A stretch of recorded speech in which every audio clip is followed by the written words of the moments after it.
Welcome back to Study Central. New chapter start करते हैं business environment का। ये भी यूनिट 3 का है।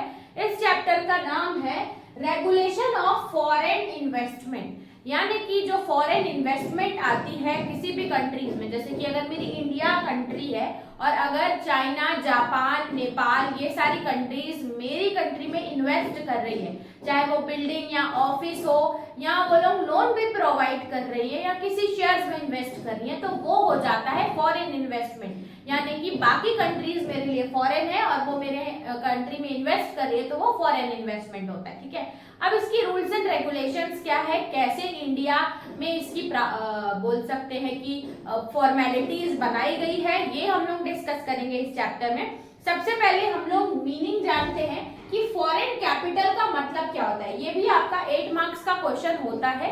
इसमें आपका मीनिंग पूछ सकता है, नीड पूछ सकता है और क्लासिफिकेशन ऑफ फॉरेन कैपिटल या फॉरेन इन्वेस्टमेंट पूछ सकता है। तो इस वीडियो में हम ये पूरा 8 मार्क्स कवर करेंगे। जानते हैं meaning of foreign capital. Foreign capital का मतलब होता है कि means the transfer of resources including technical know how from developed countries to developing और अंडर डेवलप्ड। इसका मतलब जो ट्रांसफर होता है, जैसे कि फॉर एग्जांपल अगर चाइना अपनी कंट्री से यहाँ पे टेक्नोलॉजी दे रहा है, कैपिटल दे रहा है या कुछ रिसोर्सेज दे रहा है, तो वो मेरी कंट्री में इन्वेस्ट करेगा, उसको बोलेंगे फॉरेन कैपिटल। वही दिया हुआ है कि अगर कोई कंट्री हमारी कंट्री में रिसोर्सेज ट्रांसफर कर रही है या टेक्नोलॉजी ट्रांसफर कर रही है, उसको बोला जाता है फॉरेन कैपिटल। तो ये जनरली डेवलप्ड कंट्रीज डेवलपिंग और अंडर डेवलपिंग कंट्रीज में ही इन्वेस्ट करती है, ताकि वहां पे क्या होगा, उनको चीप लेबर्स मिल जाएंगे, सस्ते सामान मिल जाएंगे, और डेवलप्ड कंट्रीज में जाएंगे तो उनको सारी चीजें कॉस्टली पड़ेगी, इसीलिए ये इस प्रोसेस होता है। उसके बाद और अगर हम लोग देखें तो investment of capital made by, अगर फॉरेन इन्वेस्टमेंट का मतलब कि इन्वेस्टमेंट ऑफ कैपिटल है, अगर कोई भी foreign country investment of capital made by any foreign government, कोई भी फॉरेन गवर्नमेंट या इंस्टीट्यूट फॉरेन का या ग्रुप्स, इसको बोलते हैं फॉरेन कैपिटल। चाइना का कोई ग्रुप होगा, चाहे कोई भी इंस्टीट्यूशन होगा या गवर्नमेंट अगर इंडिया में इन्वेस्ट करेगी तो वो फॉरेन कैपिटल बन जाएगा। ठीक है, उसके बाद नेक्स्ट देखते हैं inflow of capital can be following forms. जो इनफ्लो है यानी कि जो इन्वेस्टमेंट आ रहा है बाकी कंट्रीज से इंडिया में, वो अलग अलग फॉर्म्स के में आ सकता है, चाहे वो लोन के फॉर्म में आ सकता है, शेयर्स के, इन्वेस्टमेंट के, बहुत सारे फॉर्म्स में आ जाता है। तो हम लोग को कैसे पता चलेगा इनफ्लो कैसे आता है, तो उसको भी 2 कैटेगरी में डिवाइड किया गया है।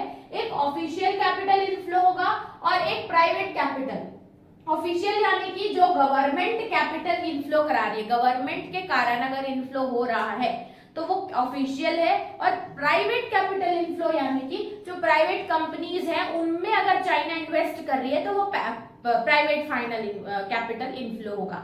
अब ऑफिशियल कैपिटल इनफ्लो में क्या क्या आता है, जैसे कि फॉरेन एड्स, अगर मान लो कि जो चाइना है वो हमको हेल्प प्रोवाइड कर रहे हैं या जापान हमको हेल्प प्रोवाइड कर रहा है, तो फॉरेन लोग अगर हमें हेल्प प्रोवाइड करते हैं तो उसको फॉरेन एड बोला जाता है। अब उसके कुछ एग्जांपल्स हैं, जैसे कि अगर इंटर गवर्नमेंटल लोन है, यानी कि बाहर के कंट्री की गवर्नमेंट हमें लोन दे रही है, उसके बाद ग्रांट्स और भी कुछ ग्रांट्स वो लोग देते हैं। इसके साथ साथ मल्टीलैटरल लोन्स भी इसके अंदर आएगा।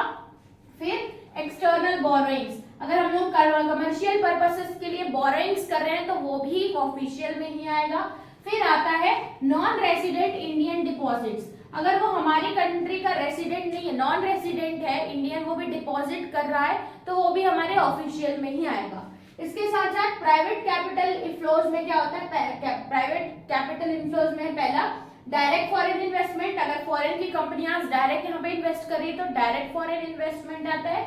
फिर पोर्टफोलियो इन्वेस्टमेंट, अगर वो लोग शेयर्स, डिबेंचर्स ये सब में इन्वेस्ट करें तो पोर्टफोलियो इन्वेस्टमेंट। फिर आता है एक्सटर्नल कमर्शियल बोरोइंग्स, अगर कोई बिजनेस पर्पसेस के लिए बोरोइंग्स हो रही है कमर्शियली तो एक्सटर्नल कमर्शियल बोरोइंग्स आएगा। फिर फॉरेन के साथ, अगर यहाँ इंडिया की कंपनी कोई जापान की कंट्री के साथ कोलैबोरेट करके काम कर रही है और वो लोग यहाँ पे कैपिटल भेज रहे हैं तो वो हो जाता है फॉरेन कोलैबोरेशन। ठीक है, तो ये थे कुछ एग्जांपल्स कैसे आएगा, इसको आप करो नोट। इसके बाद देखते हैं हम लोग नेक्स्ट टॉपिक। तो देखते हैं इस चैप्टर का नेक्स्ट पार्ट है, अब आएगा हमारे पास need of foreign capital in India, यानी कि जो फॉरेन इन्वेस्टमेंट आती है अदर कंट्री से इंडिया में, उसकी जरूरत क्या है इंडिया को। तो स्टार्टिंग पॉइंट है हमारा यूटिलाइजेशन ऑफ नेचुरल रिसोर्सेज। अब हमारी जो कंपनीज है वो वर्क कर रही है, उनको इन्वेस्टमेंट चाहिए या इंडिया के पास इतने सारे रिसोर्सेज है उसको यूज करने का सही तरीका चाहिए, क्योंकि इंडिया के पास इतना कैपिटल नहीं होता है जिसके कारण वो फॉरेन पे डिपेंड होता है। और अगर फॉरेन अच्छे से इंडिया में इन्वेस्ट करेगा तो इंडिया ग्रो होगा, इसीलिए तब जाके इंडिया के जितने भी रिसोर्सेज है वो अच्छे से यूटिलाइज हो पाएंगे। तो ये पहला नीड है हमारा, utilisation of natural resources. Second आता है सक्सेस इन इकोनॉमिक प्लानिंग।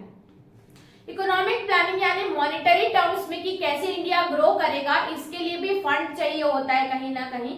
तो जो हमारी इकोनॉमिक प्लानिंग है उसको कंप्लीट करने के लिए कैपिटल रिक्वायरमेंट चाहिए, कैपिटल रिक्वायरमेंट फॉरेन इन्वेस्टमेंट से पूरी होती है, इसीलिए सक्सेस इन इकोनॉमिक प्लानिंग। फिर हेल्प्स इन इंडस्ट्रियलाइजेशन, जितना ज्यादा फॉरेन कैपिटल आएगा उतनी ज्यादा पेस बढ़ेगी इंडस्ट्रियलाइजेशन, फॉरेन लोग यहाँ पे इंडस्ट्री सेटअप कर रहे हैं तो इसीलिए ये जरूरी है। फिर आता है इट एनकरेजेस हेल्दी कंपटीशन, एक हेल्दी कंपटीशन राइज होगा, क्योंकि जो हमारी वर्किंग होगी वो इंडिया में ही होगी, वो एमएनसी नहीं होगी। तो इंडिया में अगर वर्किंग है तो हेल्दी कंपटीशन राइज होगा। फिर इंपोर्ट ऑफ टेक्निकल नॉलेज, अब बाहर की कंट्रीज यहाँ पे इन्वेस्ट कर रही है, यहाँ पे बिजनेस कैरी कर रही है, यहाँ पे इंडस्ट्रियलाइजेशन कर रही है, एक्टिविटीज कर रही है, तो साथ साथ वो अपनी कंट्री से अपना स्किल, नॉलेज, टेक्नोलॉजी ये सब लेके आएगी, तो ये सब इंडिया में तो आएगा ही ना। तो ये लिखा है import of technical know how and managerial skill. फिर आता है फॉर्मेशन ऑफ प्रॉफिटेबल एसेट्स। अब यहाँ पे वो लोग इन्वेस्ट करेंगे तो वो लोग बहुत सारे ऐसे वेंचर्स ओपन करेंगे, कंपनीज ओपन करेंगे, तो ये हमारे पास एसेट ही तो डेवलप हो रहा है, इसीलिए प्रॉफिटेबल एसेट्स का फॉर्मेशन होगा with foreign capital investment in India. ठीक है, तो ये पार्ट है, अगर आपको नीट पूछेगा तो आप आसानी से लिख लेंगे, मिनिमम 5 या 6 पॉइंट्स आप मेंशन कर सकते हैं, ये पूरे पॉइंट को एक बार अच्छे से रीड कर ले। उसके बाद नेक्स्ट आता है क्लासिफिकेशन ऑफ फॉरेन इन्वेस्टमेंट। अब फॉरेन इन्वेस्टमेंट तो हमें पता चल गया उसका मतलब क्या होता है, लेकिन उसको कैसे क्लासिफाई किया जाए, अलग अलग टाइप्स की होती है ना, हर चीज 2 टाइप में डिवाइडेड होती है, तो इसी तरीके से जो फॉरेन इन्वेस्टमेंट है उसकी क्लासिफिकेशन भी 2 टाइप्स में डिवाइडेड है। पहला आएगा फॉरेन डायरेक्ट इन्वेस्टमेंट और सेकंड आएगा पोर्टफोलियो इन्वेस्टमेंट। दोनों के बीच में बेसिक डिफरेंस ये है कि जब हम लोग फॉरेन डायरेक्ट इन्वेस्टमेंट की बात करते हैं तो अगर कोई भी इंडिविजुअल या कंपनी अगर हमारी इंडिया में इन्वेस्ट कर रही है तो वो होगा डायरेक्ट इन्वेस्टमेंट, फॉरेन ने डायरेक्टली इंडिया में इन्वेस्ट किया। दूसरा आता है पोर्टफोलियो इन्वेस्टमेंट, अगर नॉन रेसिडेंट्स ऑफ इंडिया, वो इंडिया में रह रहे हैं, अगर वो नॉन रेसिडेंट्स हैं और वो ही इंडिया के डिबेंचर्स पे इन्वेस्ट कर रहे हैं तो वो होता है हमारा पोर्टफोलियो इन्वेस्टमेंट। आई होप आपको दोनों के बीच में बेसिस या डिफरेंस समझ में आ गया होगा कि जो पोर्टफोलियो इन्वेस्टमेंट है वो नॉन रेसिडेंट्स करते हैं डिबेंचर्स और बाकी चीजों में, और अगर फॉरेन डायरेक्ट इन्वेस्टमेंट है तो फॉरेन पर्संस डायरेक्टली इन्वेस्ट करते हैं, वो फॉरेन डायरेक्ट इन्वेस्टमेंट है। ठीक है, तो फॉरेन डायरेक्ट इन्वेस्टमेंट अब ये कौन कौन मॉनिटर करता है, तो रिजर्व बैंक ऑफ इंडिया, एक सेक्रेटरीज फॉर इंडस्ट्रियल अप्रोच या फॉरेन इन्वेस्टमेंट फॉर्मेशन बोर्ड, ये सब फॉरेन इन्वेस्टमेंट को मैनेज करते हैं। पोर्टफोलियो इन्वेस्टमेंट की बात करूं तो आपको पता है बाय नॉन रेसिडेंट्स किया जाता है इन इंडिया, जैसे कि वो लोग नॉन रेसिडेंट है, वो लोग डिबेंचर्स पे, जॉइंट स्टॉक कंपनीज पे इन्वेस्ट कर रहे हैं, तो वो भी आएगा, वो किस में आ जाएगा, पोर्टफोलियो इन्वेस्टमेंट में। तो इसी तरीके से हमारे चारों पॉइंट खत्म हो चुके हैं। मीनिंग ऑफ फॉरेन कैपिटल, इसके साथ साथ हमने देखा कि इनफ्लो ऑफ फॉरेन कैपिटल कैसे आता है, फिर need for foreign capital in India, फिर classification of foreign investment. I hope आपको चारों पॉइंट क्लियर होंगे, एक बार अच्छे से रिवाइज कर लीजिए, 8 मार्क्स कंप्लीट हैं इसमें। तो इस वीडियो में इतना ही रखते हैं, चलते हैं नेक्स्ट वीडियो में, देखते हैं इस चैप्टर का नेक्स्ट टॉपिक। तब तक के लिए थैंक्स फॉर वॉचिंग।